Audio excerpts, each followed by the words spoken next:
మానవ శరీరం అనేది మనందరికీ తెలిసినటువంటి విషయమే. ముఖ్యంగా ఇది నరాల బుట్ట, రక్తనాళాల తట్ట, ఎముకల గూడు, మాంసం ముద్ద. ఇది అందరూ అనే మాటే. కానీ ఈ శరీర నిర్మాణం అనేది ఒక అద్భుతమైనటువంటి నిర్మాణం. దాంట్లో ముఖ్యమైనది స్పర్శ. స్పర్శ అనేది శరీరం మొత్తం వ్యాపించి ఉంటుంది. ముఖ్యంగా చర్మం ఎక్కడెక్కడ ఉంటుందో అక్కడ చర్మ కణాలు, వాటినే సెన్సరీ బర్డ్స్ అంటాం.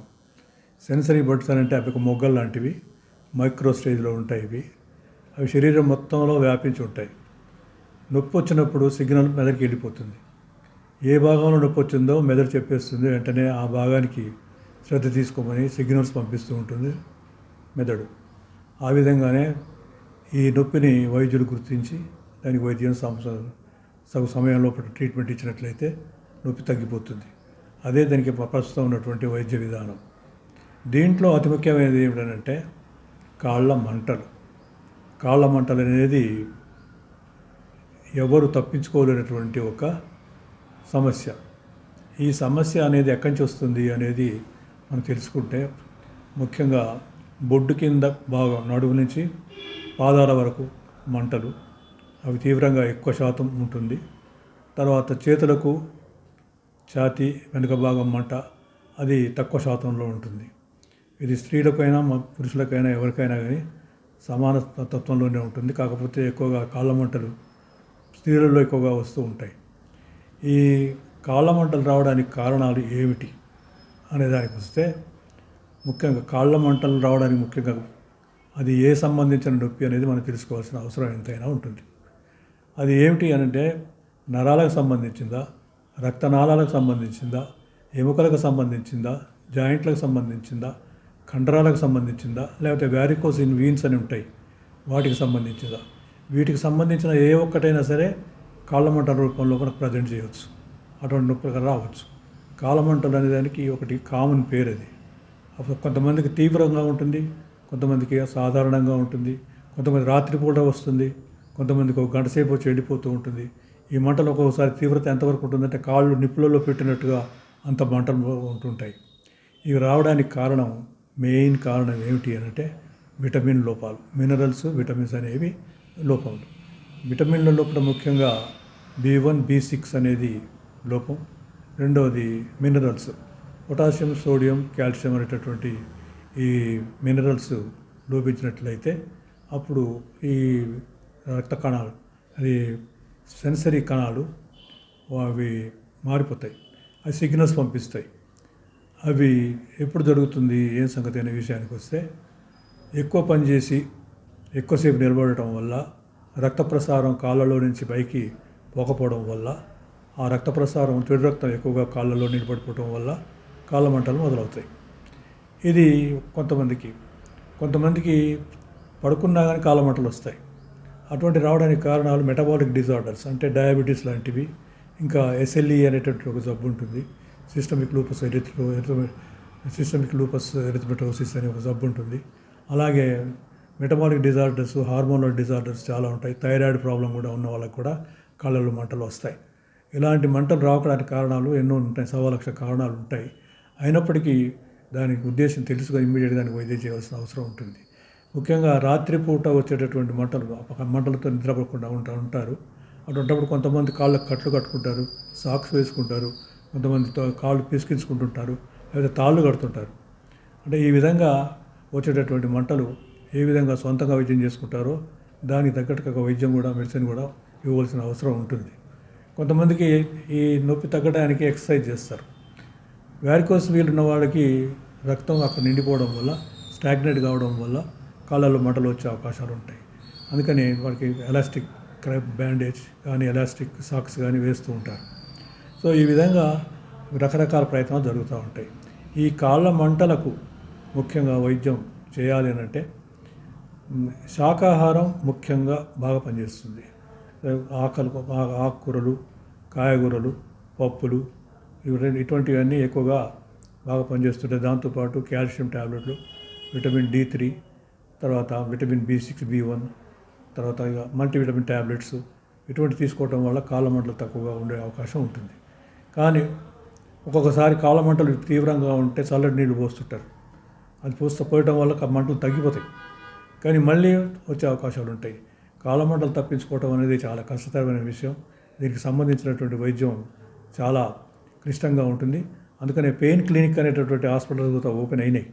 దాంట్లో ఏ సంబంధించిన నొప్పిది, దేనికి సంబంధించిన నొప్పి కాళ్ళమంటలుగా వస్తున్నది అనే విషయం తెలుసుకోవడం ముఖ్యంగా డాక్టర్ల బాధ్యత. దాని ప్రకారంగా ఈ కాళ్ళమంటలకు వైద్యం చేయవలసింది చాలా అవసరం. ఈ కాళ్ళమంటలు ఇట్లనే వదిలేసినట్లయితే కొన్నాళ్ళ తర్వాత కాళ్ళ మీద పుళ్ళు ఏర్పడే అవకాశం ఉంటుంది. ఎందుకంటే చర్మానికి రక్త ప్రసారం తగ్గుతూ పోతుంటే పుండ్లు వచ్చే అవకాశం ఉంటుంది. ఈ పుండ్లు ఒకసారి ఏర్పడినప్పుడు అవి మారడం కూడా చాలా ఆలస్యంగానే జరుగుతూ ఉంటుంది. ఇలాగా దానికి వైద్యం చేయడం కూడా కష్టతరమైన విషయమే. కాబట్టి మొదటి దశలోనే ఈ కాళ్ళ మంటలను గుర్తించి తగు వైద్యం ఇవ్వవలసింది ఎంతైనా అవసరం. దీన్ని ప్రతి ఒక్కరు గుర్తించవలసిందిగా. ఎందుకంటే జీవితంలో ఈ కాళ్ళ మంటలు అనేది తప్పించుకునే పరిస్థితి ఎట్టి పరిస్థితులు ఉండదు. యువత దాదాపు 40-50 సంవత్సరాల వరకు ఇది మంటలు రాకపోవచ్చు, కానీ 40-50 సంవత్సరాల తర్వాత ఆ వయసు మీద పడుతున్న కొద్దీ కాళ్ళ మంటలు తీవ్రతరం పెరుగుతూ ఉండొచ్చు. అటువంటి సమయాల్లో దాన్ని గుర్తించి తగు వైద్యం చేసినట్లయితే కాళ్ళ మంటలు తగ్గించుకోవచ్చు. ఇకపోతే కాళ్ళ తిమ్మిర్లు అనేటటువంటి మరొక సమస్య ఉంటుంది. కాళ్ళకు తిమ్మిర్లు రాకపోవడం కారణం ఏమిటంటే దానికి రక్త ప్రసారం చక్కగా లేకపోవడం వల్ల. ఒక్కోసారి నడుస్తుంటే ఏదో కాటన్ మీద నడిచినట్టు, ఏదో మెత్తడి గుడ్డ మీద నడుస్తున్నట్టుగా అనిపిస్తూ ఉంటుంది. నొప్పి కూడా ఉండదు. మొదట మంటలుగా ఉండి ఆ మంటలు తగ్గిపోయి కాళ్ళు మొద్దుబారిపోవడం వల్ల స్పర్శ తగ్గిపోయి ఏం తెలియకుండా ఉండే అవకాశం ఉంటుంది. అటువంటి పరిస్థితి లోపల ఎందుకు వచ్చిందనే విషయం కూడా తెలుసుకోవాలి. ఇది రక్త ప్రసారం తగ్గితే, రక్తనాళాల నుంచి రక్తం కావలసినంత చేరుకోకపోతే, దాంట్లో ఉన్నటువంటి ఆక్సిజన్ కానీ, ప్రోటీన్స్ కానీ, మినరల్స్ కానీ ఇవన్నీ సరిపోయే సప్లై లేకపోతే ఈ మొద్దుబారే అవకాశం కనపడుతుంది. మొద్దుబారిన కారణంగా సెన్స్ అనేది దాంట్లో స్పర్శ అనేది తగ్గిపోవడం వల్ల ఒక్కోసారి నిద్రలో పడుకున్న వాళ్ళని కొంతమందిని ఎలుకలు కరుస్తాయి, కాళ్ళని కొరికే అవకాశం కూడా ఉంటుంది. అందుకనే జాగ్రత్త తీసుకోవాలి. రాత్రిపూట పడుకునేటప్పుడు కాళ్ళ మంటలు ఉన్నవాళ్ళు, కాళ్ళకు తిమ్మిర్లు ఉన్నవాళ్ళు సాక్స్ కానీ లేకపోతే పడుకునే ముందు కాళ్ళకు బట్ట కప్పుకొని కానీ పడుకోవాల్సిన అవసరం ఉంటుంది. ఎందుకంటే బీదరికంలో ఉన్నటువంటి ఇళ్లలో ఉన్న వాళ్ళకి ఆ ఎలుకలు రాత్రిపూట వచ్చి కాళ్ళు కరిచిపోతుంటాయి. కానీ ఇవన్నీ దృష్టిలో పెట్టుకొని తగు వైద్యం తగు సమయంలో తీసుకున్నట్లయితే ఈ తిమ్మిరి పట్టడం అనేది, కాళ్ళలో మంటలు రావడం అనేది ఇవన్నీ తగ్గించుకునే అవకాశం డెఫినెట్గా ఉంటుంది. కాబట్టి దాని ముందు దశలోనే దాన్ని గుర్తించుకొని తగు వైద్యం చేయించుకోవాల్సిందిగా మనవి. స్పర్శ తగ్గడానికి కానీ లేకపోతే కాళ్ళలో మంటలు రావడానికి కానీ కారణాలు చాలా ఉన్నాయి. కాబట్టి అది ముఖ్యంగా ఈ రోజుల్లో కాలుష్యంతో నిండినటువంటి భోజనం. ఈ భోజనం అంటే ఇవి స్టోర్డ్ ఫుడ్స్, టిన్డ్ ఫుడ్స్, తర్వాత రెడీమేడ్ ఫుడ్స్, చైనీస్ ఫుడ్స్ అంటూ ఇవన్నీ వస్తున్నాయి. కాబట్టి వీటి వల్ల కూడా కాళ్ళకు ఇటువంటి సమస్యలు వచ్చే అవకాశం ఉంటుంది. అందుకనే తగు సమయంలో వీటిని డ్రింక్స్ కూడా, కూల్ డ్రింక్స్లలో కూడా కెమికల్స్ ఉంటాయి. కాబట్టి ఈ అడల్టరేషన్స్ అనేటటువంటి పరిస్థితి ఉంటుంది కదా, ప్రతి దాంట్లో అడల్టరేషన్ ఉంటుంది. కాబట్టి అడల్టరేషన్ వల్ల కూడా కాళ్ళల్లో మంటలు, కాళ్ళల్లో తిమ్మిర్లు ఎన్నో వచ్చే అవకాశాలు ఉంటున్నాయి. కాబట్టి వాటిని దృష్టిలో పెట్టుకొని సాధ్యమైనంత వరకు వాటిని పక్కకు పెట్టాలి. తర్వాత చేయవలసిన విధానం, ముందు ఆహారం రెడీమేడ్ ఫుడ్స్ ఇటువంటివి తగ్గించుకోవాలి, స్పైసీ ఫుడ్స్ అని తగ్గించుకోవాలి. రెండవది మన దేశీ ఆహారాన్ని ఎక్కువగా తీసుకోవడం మంచిది. మూడవ విషయం ఏంటంటే ఎక్సర్సైజ్, నడుస్తూ ఉన్నట్టయితే, యోగా లాంటి ఎక్సర్సైజ్ చేసినట్లయితే రక్త ప్రసారం అన్ని భాగాలకు సమానంగా జరుగుతుంది. అలా జరిగినప్పుడు చర్మానికి సరిపోయేంత రక్త సప్లై ఉండడం వల్ల ఈ తిమ్మిర్లు, ఈ మంటలు అనేది రాకుండా పోయే అవకాశం ఉంటుంది. కాబట్టి రెండవది ఏంటంటే 1 కిలోమీటరు, ½ కిలోమీటరు సాధ్యమైనంత వరకు ఎంత దూరం నడవగలిగితే అంత దూరం నడవటం, నీకు తెలిసినంత వరకు యోగా అభ్యాసం చేయటం, ఆ తర్వాత ఆరోగ్యానికి సంబంధించినటువంటి దేశీ ఆహారం ఇటువంటివన్నీ తీసుకోవడం వల్ల చాలా వరకు ఇవి మనం కంట్రోల్ తీసుకునే అవకాశం ఉంటుంది. ముఖ్యంగా కారణాలు తెలుసుకోవాలంటే రక్త పరీక్షలు చేయాలి. రక్త పరీక్షల్లో ముఖ్యమైనది ఏంటంటే B1, B6, B12, ముఖ్యంగా B12 కూడా ఎస్టిమేషన్ చేయాలి. దాంతోపాటు ఐరన్ ఎస్టిమేషన్ కూడా చేయాలి. అదే కాకుండా సీరం ప్రోటీన్స్, ఆల్బుమిన్, గ్లోబులిన్ అనేది సీరం ప్రోటీన్స్లో ఉంటాయి, అవి కూడా తెలుసుకోవాలి. దాంతోపాటు సీరం కొలెస్ట్రాల్ లాంటివి కూడా టెస్టులు చేయాల్సి వస్తుంది. ఇక ఎక్కడైతే తిమ్మిర్లు వస్తున్నాయో, ఎక్కడైతే మంటలు పుడుతున్నాయో అక్కడ డాప్లర్ స్టడీ అనేది ఒకటి చేయాల్సి వస్తుంది. చేస్తే రక్త ప్రసారం కరెక్ట్గా ఉందా లేదా అనే విషయం కూడా తెలిసిపోతుంది. ఆక్సిజన్ శాచురేషన్ ఎంత ఉంటుందని కూడా తెలిసిపోతుంది.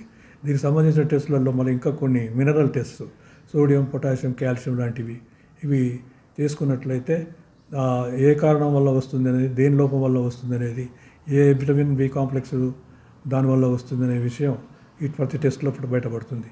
దాంట్లో ముఖ్యంగా థైరాయిడ్ కూడా ఒకటి. సో ఇలాంటివన్నీ పరీక్షలు చేయించుకున్నప్పుడు కారణం ఏమై ఉంటుంది అనేది దాంట్లో బయటపడుతుంది. కాబట్టి ముఖ్యంగా షుగర్ టెస్ట్ ముందు ఫస్ట్ చేయించుకోవాలి. తర్వాత కిడ్నీకి సంబంధించిన టెస్టులు చేయించుకోవాలి, లివర్ సంబంధించిన టెస్టులు చేయించుకోవాలి, తర్వాత రక్తానికి సంబంధించినటువంటి టెస్టులు చేయించుకుంటే అప్పుడు ఏ కారణం వల్ల మంటలు, ఈ స్పర్శ లోపం అనేది తెలుస్తుంది. దాని దగ్గర వైద్యం చేయించినట్లయితే తగ్గిపోయే అవకాశం ఉంటుంది. కాబట్టి ముఖ్యంగా టెస్టులు ఏది అవసరం అనేది, ఏ వయసులో ఏ టెస్టులు అవసరం అనేది. ఇంకా ఏమిటంటే వయసు మీద పడుతున్న కొద్దీ మెనోపాజ్ వచ్చినటువంటి స్త్రీలకు కూడా ఈ సమస్య ఎక్కువగా ఉంటుంది. అది మెనోపాజల్ సిండ్రోమ్ అంటాం, పోస్ట్ మెనోపాజల్ సిండ్రోమ్ అంటాము. అలాంటి సిండ్రోమ్ కూడా వచ్చినప్పుడు వారికి ఏ కారణం వల్ల ఇదంతా వస్తుంది అనే విషయంలో కూడా కొంచెం ఆలోచించి దానికి సంబంధించిన టెస్టులు చేయించుకున్నట్లయితే ఇవి వెంటనే మనకు దాన్ని రీప్లేస్మెంట్ చేసినట్లయితే మంటలు, నొప్పులు, తిమ్మిర్లు తగ్గుతాయి అనేటటువంటి మీకు అందరి విషయం తెలిసిన విషయమే. సో ఏది ఎప్పటికైనా సరే దీన్ని ముందు స్థాయిలోనే గుర్తించి తగు పరీక్షలు చేయించుకొని తగు వైద్యం చేయించుకున్నట్లయితే తీవ్రతని తగ్గించుకోవచ్చు.